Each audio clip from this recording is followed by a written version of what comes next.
Hello everyone, welcome to my channel. My name is Orlando. We have someone who is spending $600,000 in rent every year, doesn't own the property, continues to pour money. Who would want a tenant like that, right? You just keep giving me the rent and the big chunks, man. I mean, that's great. But as a renter, what makes you want to spend $600,000 a year on rent versus buying? Well, we're going to jump into it. Let's jump into this video. Never in my wildest dreams would I ever think that I'd be paying this amount of money for just living in a house and having a backyard. Now that I finally have been here for quite some time and letting it settle in, it feels surprisingly normal. All right, guys, let's go. Let's check out this house. He says it feels normal. It feels normal to spend this type of money on a rental, guys. Now, I mean, you know, he gets out the Lamborghini, he gets out, you know, got a drawer full of gummy bears, and the house looks like it's spray painted and looks like a big fun house. But hey, let's not get on the guy too much. He is young, right? And we've all made mistakes while we're young. And so, you know, he's got a lot of money. He's going to be flashy with it. You know, if my son gets to that age, I'm guessing, you know, 19, 20, I was just to say, hey, just go buy whatever you want. I'm pretty sure he would buy this type of stuff too. A Lamborghini that has all types of different colors and flashiness. That's what you get when you have youth and you have like a blank check, I would say. You just write your way all the way through. But let's continue on, see what he actually does. Share, I'm a professional YouTuber. I'm 27 years old. I live in Los Angeles, California, and my rent is about $45,000 per. Woo, 45. The Timur house is my house, so I pay for the rent. I found it, I set it up, I keep everything running. $45,000 a month on rent, guys. $45,000 a month. That comes out to about that $600,000 a year, guys. Like, and look, we haven't even gotten into the expenses. You know, you have a big house like this. What is going to come along with this? Expenses. And I think a lot of times people don't think about that. They think I can afford the rent, so everything is great. What about the utilities? What about all this other stuff? You have to live within your means, guys. And this is a classic story. And we have a YouTuber who is making these type of decisions. And I can tell you right now, YouTube is not consistent. You know, 1 month, you're doing great. Next month, you're not doing so great. You can never count on YouTube to be consistent. So him taking the risk, him taking the mad risk of, you know, paying $45,000 a month for rent and then saying, YouTube is going to be inconsistent. Kudos to him. He's a big risk taker. But like I said, guys, when you're young, you'll take all types of risk. But this is a really good teachable moment to let you guys know, do not live beyond your means and assess your risk. Assess your risk. So let's continue on. Ooh, 17 million. That looks dangerous. It's kind of weird thinking that like I'm living in a house that I can't afford. I mean, I know that I'm affording rent, but there's absolutely no way I'd be able to spend like $20+ million on a house. Okay, guys, you heard him say, it's so weird that I'm renting a place that I cannot afford. Like, he literally said this. Listen, he knows he can't afford this. So the question would be, why would you rent this place out? Why would you rent it out? And I guess I understand what he's saying. He's saying, I can afford it rent-wise, but I can't afford it to buy it completely. But see, this is where I'm going to the different direction on this, guys. Is that if you can afford the rent, but you can't afford the place where you're living, the house in itself, then you shouldn't be wasting your rent, guys, on giving it to someone. I say all the time, own. Make sure if you have the opportunity to own, get into your own place. Now, I get what he's trying to do. It's like a, gamer house and YouTube house, creator content house, all this other stuff. So I'm guessing he's probably getting some type of substitute from the other people that are in the house. So, it is what it is on that. But I would still say, instead of throwing all of that money away, $45,000 a month, what could you buy for $45,000 a month? You could buy a really good house, maybe $10 million house he could afford. It's not the $17 million house, but it's a $10 million house. And then you can actually afford it. It's in the mortgage. You know what it is. But I feel like the reason why he's not doing that is because he knows if rent goes down, he's stuck paying for that $10 million house, and he can walk away from the landlord versus he can't walk away from the mortgage. But let's see. We got to the backflip video with a little bit of taste of success to realize like, hey, we could just try this. It's Liz's turn! It was probably about 1 year after really committing to YouTube that I decided to ball out and get a $2,000 two-bedroom apartment that was about 10 minutes away from my parents' house. I moved in there with 4 or 5 people in a 2-bedroom. We were all crammed in, sleeping on couches, a couple in each room. It was really tight and cramped, and it was amazing. That's when I realized, you know what, like YouTube is great here in Virginia, but I really want to try something new. I want to go out to LA. Woo! So he decided, that's how he first got into YouTube. And then once the views start coming in YouTube, everyone thinks that their views are going to stay there, right? That is like one of the biggest things. You can have a video that goes really well, that really quote unquote pops, and then sends you off and you're making really good money in YouTube. But who knows when that's going to end? That can end in a month, that could end in a year, that could end in 5 years. You just don't know when it's going to end. When is your channel going to go down? When are you going to have to do newer things to keep people's interest and keep people's attention? Who knows? I'm pretty sure this guy, this YouTuber, Carter, right? He's making really, really, really good money, right? He's just, killing it. I mean, 4 million views.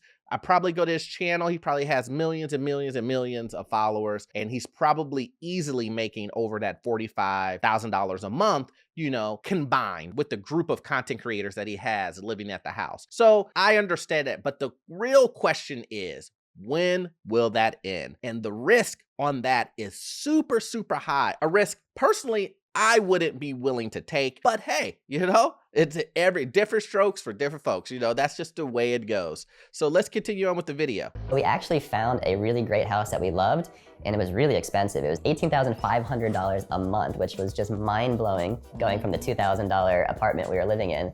But the house was just perfect. It had a backyard and a pool. It had a rooftop, which was just so perfect for content. We're taking huge risks. We're gonna fly everybody out. We're gonna move into that house, and we're just gonna hopefully make it work. And we absolutely did. Okay, guys, so he is saying, he went and he made a huge risk by going from a $2,000 apartment into an $18,000 a month house. Now, that is a huge jump. Now, obviously, great shots, all types of things you can do with the type of content that he does. I get it. The risk, he said, was super huge, and they were willing to risk it all to have success on YouTube. But they also could have went broke. They also could have went into bankruptcy. They also could have lost everything and it took 7 to 10 years to rebuild their financial selves back. And I understand, like I said, at that young of an age, it's very hard for people to understand that, but you can make a situation like this. And this guy right here, I just want to say this, is that 1 in a million type of situation. You can't watch this video and think to yourself, if I got some young people watching, you can't think to yourself that this will be you guaranteed. It will not. It cannot. It happens every once in a while, and there are some types of exceptions to the rules, and everyone will say, no, if he can do it, I can do it. And that's not necessarily true. I mean, it's true you can do it, but will you have the same success as him? That is really the question. That's really what you want. So you have to be cognizant that that is the case and think to yourself, do I want to take that risk? Do I have the same risk palette as this individual? And some young people do. I don't. When I was his age, did I? Probably not. I had a lot more to risk in for at least for what I thought than he may have had risk. Who knows? But I wouldn't feel comfortable doing something like this. But this is, like I said, this is the teachable moment, guys. If you are able to get to this level, save your money, put your money, own some assets. Don't throw it away by giving it to rent. But let's continue. It was such a logistical challenge. It distracted me from content. And I remember sitting here in this office once we were fully moved in, and it was the very first month that I spent more money than I was making. And I remember that being really scary as I look out into this expansive backyard thinking like, what am I gonna film here? How am I gonna make this worth it? Whew, see? That is what I'm talking about, guys. When he had that aha moment where it said, hey, I am literally losing money every month being in this house. I am losing money every month. So how am I going to put everything together to make this work? So he can bind everyone's money and said, look, I will use you guys' money that you guys contribute and blah, blah, blah to pay the $45,000, right? So he made it work. But the real question is what happens to those content creators if their content goes down?